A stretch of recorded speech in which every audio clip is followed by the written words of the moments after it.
কুমারগঞ্জ বিধানসভা টাঙ্গা এই যে মার্কেট কমপ্লেক্সে আমরা সকলে একসাথে মিলিত হয়েছি।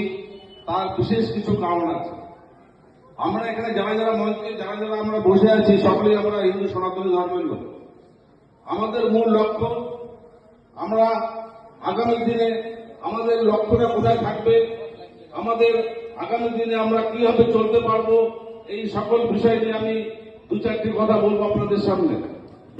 হিন্দু সুরক্ষা সমিতি বর্তমানে পশ্চিমবঙ্গে এখন যেভাবে আমাদের কর্মজীবনের মাধ্যমে মানুষের পাশে আমরা যেভাবে লড়াই চালিয়ে যাচ্ছি, আগামী কিছুদিনের মধ্যে আপনারা জানতে পারবেন যে পশ্চিমবঙ্গের প্রথম স্থান অধিকার করবে এই হিন্দু সুরক্ষা সমিতি।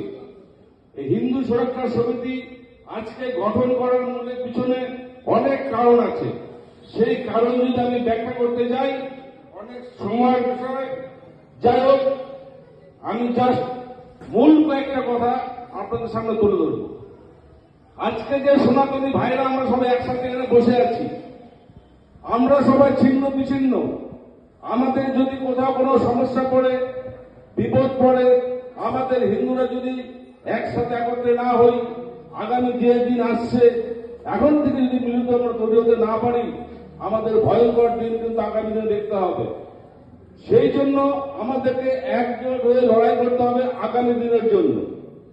যেহেতু পশ্চিমবঙ্গে এখন সনাতনী সরকার ক্ষমতায় চলে আসছে, হিন্দু সংগঠন প্রচুর আছে, প্রচুর হিন্দু সংগঠন আছে, কিন্তু তার মধ্যে যে সংগঠনটা সবচেয়ে বেশি কাজ করছে সেটা হচ্ছে আমাদের হিন্দু সুরক্ষা সমিতি।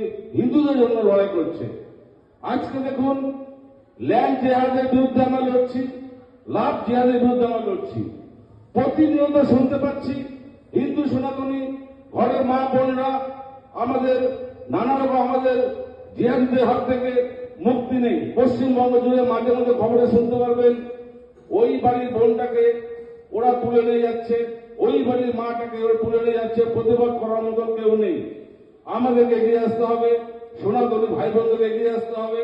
এই লক্ষ্যটা আমাদের মাথায় রাখতে লাগবে যে আমাদের লড়াই দেখে যেন আমাদের যে বিধর্মী দল তারা যেন সামনে আসতে সাহস না পায়। এই জায়গাটা আমাদের লক্ষ্য রাখতে লাগবে। আমাদের কর্মকাণ্ড দেখে যে ওদের ভিতরে একটা এমন আতঙ্ক সৃষ্টি হয় যে না, প্রজন্ম আমার ছেলে, আপনার ছেলে, আপনার ছেলে, আপনার মেয়ে, আমার মেয়ে কিন্তু একটা বিপদের সম্মুখীন হচ্ছে। হয়তো আমরা ভালোভাবে হয়তো আমরা আমাদের প্রজন্মকে পার করতে পারবো, কিন্তু আমাদের নেক্সট প্রজন্ম যারা আছে